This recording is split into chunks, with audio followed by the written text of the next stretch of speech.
Tu crois que tes nuits sont paisibles, mais si tu savais ce qui se passe dans l'invisible pendant que tu dors, tu ne fermerais plus les yeux sans prier. Des milliers de personnes ressentent une oppression étrange au moment de dormir. Cauchemars, angoisse soudaine, solitude écrasante. Et pourtant, peu comprennent que la nuit est un terrain de bataille autant qu'un espace de rencontre avec Dieu.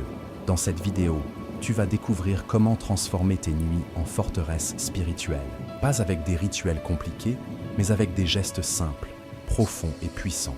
Des paroles que tu peux dire ce soir même, des postures spirituelles oubliées, des révélations bibliques qui peuvent t'ouvrir à une paix que tu n'as peut-être jamais connue. Si tu te réveilles fatigué, agité, ou si tu ressens un vide étrange le soir venu, alors ce que tu vas entendre ici pourrait littéralement changer ta vie. Mais attention, chaque détail ne saute aucune partie. Ce que tu ignores pourrait être ce qui t'empêche de dormir en paix depuis des années. Et ce que tu vas apprendre aujourd'hui pourrait enfin briser ce cycle invisible. Et toi, comment sont tes nuits? Dis-le nous en commentaire dès maintenant. Beaucoup de personnes regardent nos vidéos chaque semaine, mais ne sont pas encore abonnées. Si tu crois que ce que tu vas apprendre ici peut t'éclairer, alors abonne-toi maintenant et active la cloche. Tu ne veux pas manquer ce que nous allons encore révéler ici. Prends cette vidéo comme un appel personnel, car Dieu agit aussi pendant la nuit.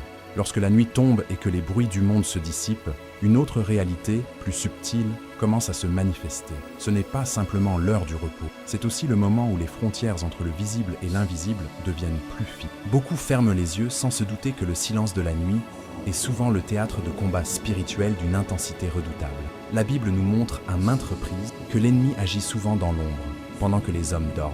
Ce silence apparent n'est donc pas synonyme de paix, mais d'un appel à la vigilance intérieure. Pour celui qui marche dans la foi, la nuit n'est jamais anodine. C'est un temps de révélation, mais aussi de confrontation. C'est pourquoi il est essentiel de ne pas s'endormir avec légèreté ou indifférence. L'âme, laissée sans prière, devient vulnérable. Les pensées non résolues, les angoisses de la journée, les fardeaux accumulés peuvent devenir des brèches dans notre forteresse intérieure. Là où il devrait y avoir un abri de confiance, il peut naître une zone de trouble si l'on ne se tient pas prêt. La nuit n'éteint pas les conflits spirituels, elle les fait émerger différemment. Le croyant doit donc apprendre à se positionner spirituellement avant de dormir. Pas dans la peur, mais dans la conscience. Il ne s'agit pas de suspecter chaque coin d'ombre, mais de prendre au sérieux l'invitation divine à se tenir prêt. Ce moment de calme peut devenir un sanctuaire, un espace sacré de dialogue avec Dieu. Il suffit parfois de quelques mots sincères, d'un souffle de prière, pour transformer une chambre obscure en lieu de rencontre. Ce n'est pas dans le bruit que Dieu parle le plus fort, mais dans le calme après la tempête. On peut penser à Samuel, qui a entendu la voix de Dieu alors que tout était silencieux autour de lui, ou à Jacob, qui a vu l'échelle céleste dans un rêve profond. Ces rencontres n'étaient pas fortuites, elles étaient préparées par un cœur disposé, même dans le sommeil. La nuit devient donc un terrain d'écoute, d'attention, d'intimité avec le divin. Et si l'on se prépare comme on prépare un autel, alors le sommeil devient une offrande, et la nuit, une vigile sainte. Ce premier pas dans la nuit, ce moment de lucidité avant le sommeil, appelle une deuxième étape essentielle. Si la nuit est un espace d'enjeu spirituel, alors le cœur humain doit être purifié pour y entrer avec assurance. C'est à ce moment qu'il devient nécessaire d'ouvrir les yeux intérieurs, non plus vers l'extérieur, mais vers soi-même, et de commencer l'examen du cœur. Avant de se laisser glisser dans le sommeil, il y a une étape cruciale que bien des croyants négligent, l'examen du cœur. C'est un acte intime, discret, mais d'une puissance spirituelle immense. Il ne s'agit pas d'un simple bilan mental de la journée, mais d'un regard sincère et éclairé sur l'état de notre âme. Ai-je nourri une rancune? Ai-je parlé avec dureté? Ai-je détourné mes yeux de ce qui est juste? Ces questions ne sont pas des jugements, mais des clés de libération. Dans ce dialogue intérieur, c'est Dieu lui-même qui nous éclaire, qui pointe doucement les zones sombres à purifier. La confession, dans ce contexte, n'est pas une formalité. Elle devient un moyen de restaurer la paix avec soi, avec les autres et surtout avec le Christ. Fermer les yeux sans se réconcilier avec sa conscience, c'est comme fermer une maison sans verrouiller la porte. La nuit révèle ce que le jour a dissimulé sous l'agitation. Le silence du soir amplifie les non-dits, les regrets, les fautes refoulées. Mais ce même silence peut devenir un espace de guérison si l'on ose y déposer sa vérité. Il suffit parfois d'un murmure « Seigneur, je te demande pardon » pour que l'âme s'allège et que le ciel s'ouvre. Dans les Écritures, on voit que les hommes et femmes proches de Dieu avaient cette habitude de sonder leur cœur. David disait « Sonde-moi, ô Dieu, et connaît mon cœur. Il savait que ce geste humble est le début de toute transformation. Une âme qui se présente devant Dieu sans masque, même imparfaite, est plus proche de lui qu'une âme fière et intacte en apparent. La confession, loin d'être une faiblesse, est un bouclier. Elle ferme les portes à la honte et ouvre celles de la grâce. Elle désarme le jugement et invite la miséricorde. Ce moment du soir devient alors un lieu de réconciliation. Il n'est pas rare que, dans cette intimité, Dieu ramène à notre esprit un visage oublié, une parole blessante, un acte que nous pensions insignifiant. C'est un appel, non à la culpabilité, mais à la restauration. Une fois reconnu, ce poids peut être déposé aux pieds du Très-Haut. Il ne s'agit pas de s'endormir avec des larmes de condamnation, mais avec une paix retrouvée. La lumière divine ne nous humilie pas, elle nous purifie. Et lorsque l'âme est nettoyée, que la conscience est en paix, que la parole sincère a été offerte, alors le moment devient sacré. Il prépare le terrain à une couverture spirituelle, plus profonde, plus mystérieuse. Car il y a quelque chose que l'on peut demander et revêtir avant de dormir. Quelque chose de saint, de puissant, de protecteur.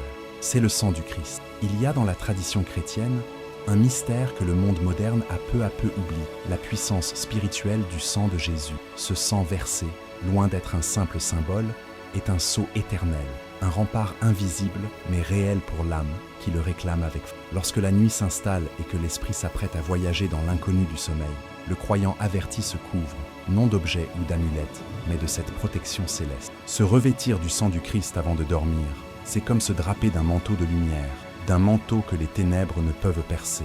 Cette prière peut sembler étrange à certains, mais elle est un acte de foi profond. Dire « Je me couvre du sang de Jésus » n'est pas un automatisme, c'est une proclamation. C'est reconnaître que l'on ne s'appartient pas, que l'on est gardé par une alliance plus forte. Et dans ce geste spirituel, l'âme trouve une paix qui dépasse l'entendement. Le sommeil cesse d'être une simple pause biologique. Il devient un moment de repos sous la garde divine. Et cette sécurité intérieure permet à l'esprit de se détendre sans peur, sans résistance. Des témoignages abondent.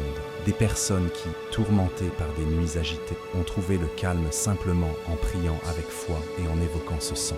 D'autres ont vu des cauchemars disparaître, des oppressions nocturnes se dissiper, des pensées de tourment s'éteindre comme une flamme soufflée. Ce n'est pas de la superstition.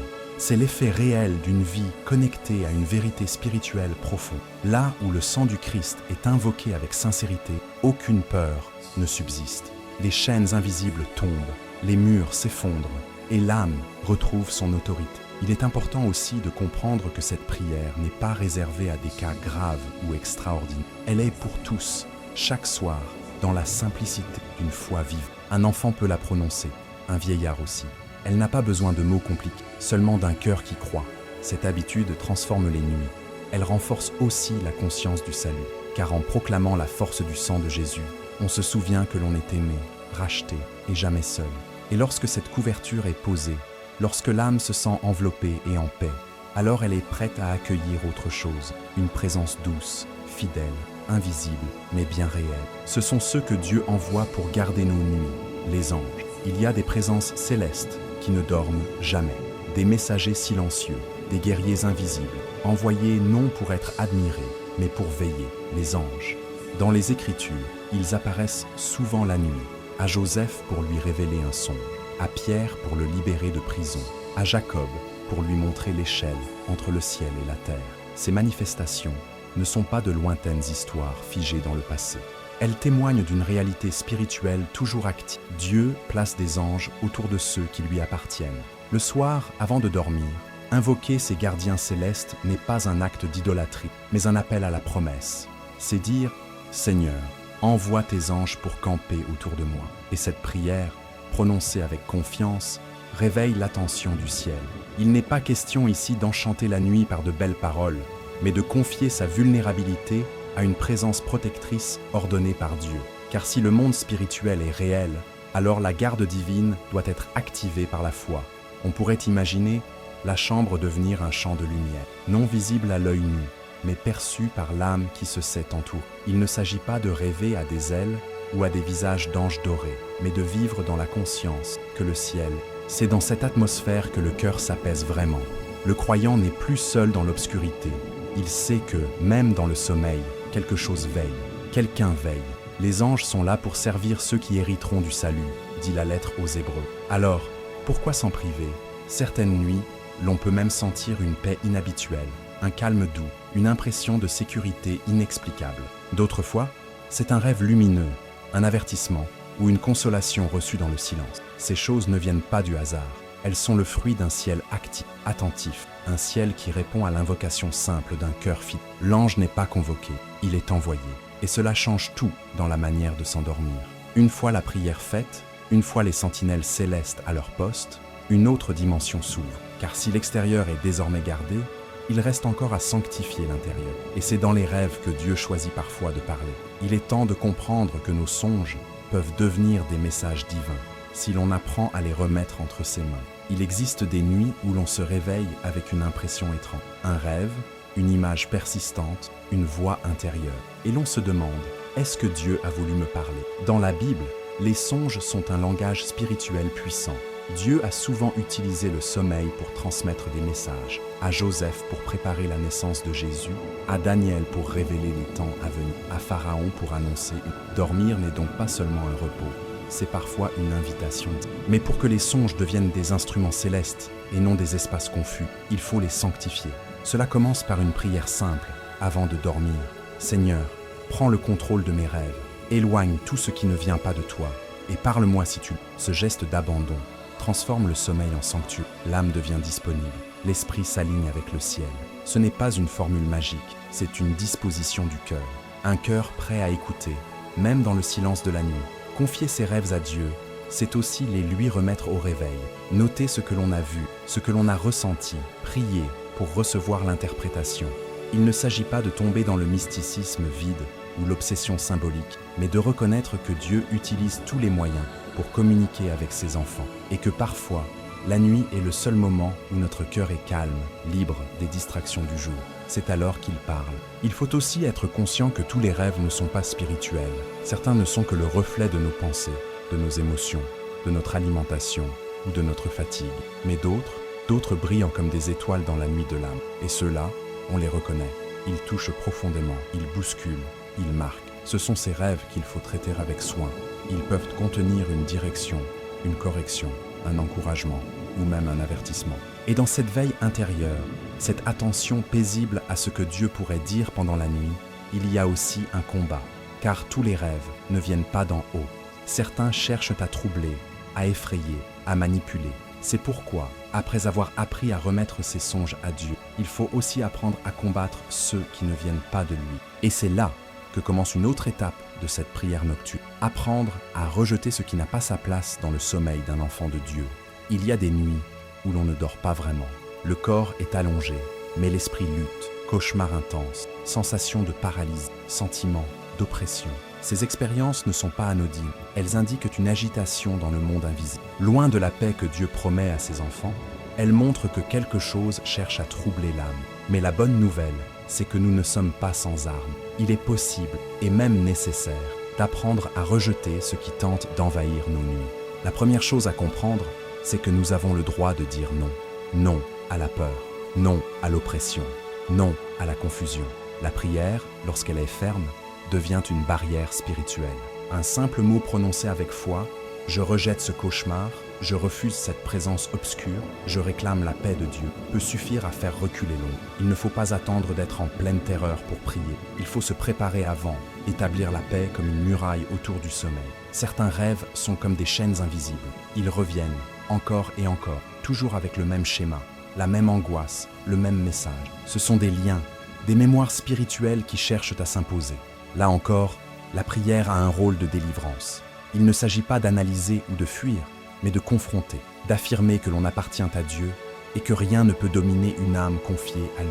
Cette autorité, donnée par la foi, est plus puissante que toutes les ténèbres réunies.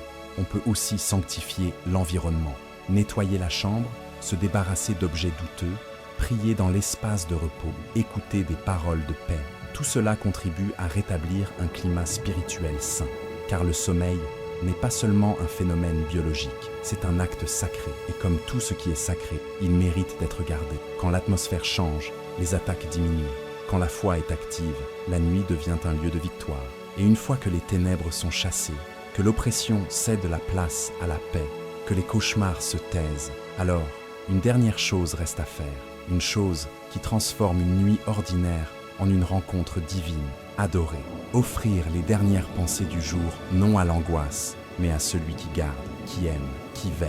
C'est là que le véritable repos commence. Quand tout a été dit, quand les prières ont été murmurées, quand les peurs ont été déposées aux pieds de Dieu, il reste une chose à faire, adorer, pas dans le tumulte, ni dans l'effort, mais dans une attitude paisible de gratitude. L'adoration nocturne n'est pas faite de chants bruyants, ni de longues déclarations. Elle est faite de silence habité, de soupirs confiants, de pensées tournées vers le ciel. C'est l'acte ultime de foi, se reposer entre les mains de Dieu avec le cœur plein d'amour. Adorer avant de dormir, c'est dire à Dieu « Tu es suffisant ». Ce n'est pas chercher une réponse, un miracle ou une vision. C'est s'abandonner dans sa présence, comme un enfant dans les bras de son père. C'est reconnaître que tout est entre ses mains et qu'il n'y a rien de plus à ajouter. Et dans cet abandon, la paix vient. Une paix qui ne dépend pas des circonstances, mais de la certitude de ne pas être seul. Le sommeil, alors, devient sacré, une offrande silencieuse, un acte de confiance. On peut simplement fermer les yeux en pensant à une vérité biblique, à une parole de Jésus, à un souvenir où Dieu s'est manifesté. Ces pensées deviennent comme des encens qui montent vers le ciel. Elles apaisent l'esprit, nourrissent l'âme et ouvrent un espace pour que Dieu parle, même dans le sommeil. Et si aucun rêve ne vient, si le silence est complet, il n'est pas vide, il est habité, car Dieu parle aussi dans le silence, et sa présence suffit à combler l'âme. Certains soirs, une musique douce peut accompagner cette adoration. Un psaume récité, un passage relu, ou simplement un souffle de remerciement. Il ne s'agit pas d'une performance spirituelle, mais d'un cœur aligné. L'adoration ne cherche rien, elle donne. Et ce don de soi, dans les derniers instants du jour, transforme la nuit en sanctuaire. L'obscurité n'est plus à craindre, car elle est remplie de lumière intérieure. Et alors, lorsque le corps s'abandonne au sommeil, l'esprit continue à prier. L'âme, elle, se repose dans les bras de celui qui ne dort jamais. Et le matin, on se réveille renouvelé, non seulement physiquement, mais spirituellement. Car celui qui s'endort dans la présence du Très-Haut se lève avec une force nouvelle, prêt à affronter le jour, rempli de paix et de clarté. Et toi, à quoi penses-tu quand tu t'endors? Est-ce que tes nuits te rapprochent de Dieu ou est-ce qu'elles deviennent un terrain d'attaque sans que tu comprennes pourquoi? Dis-nous en commentaire, quelle prière ou quel moment de la vidéo t'a le plus parlé? Ton témoignage peut éclairer d'autres personnes qui vivent la même chose en silence. Si tu veux continuer à explorer les profondeurs de la vie spirituelle et comprendre ce que l'Écriture dit sur le monde invisible, abonne-toi maintenant et active les notifications. Ce simple geste t'assure de ne rien manquer des prochains contenus qui peuvent nourrir ta foi et fortifier ton âme. Et si tu veux aller encore plus loin, regarde maintenant la vidéo qui va s'afficher à l'écran. Elle va t'ouvrir les yeux sur une autre dimension spirituelle que peu osent explorer. À très bientôt, entre ciel et terre.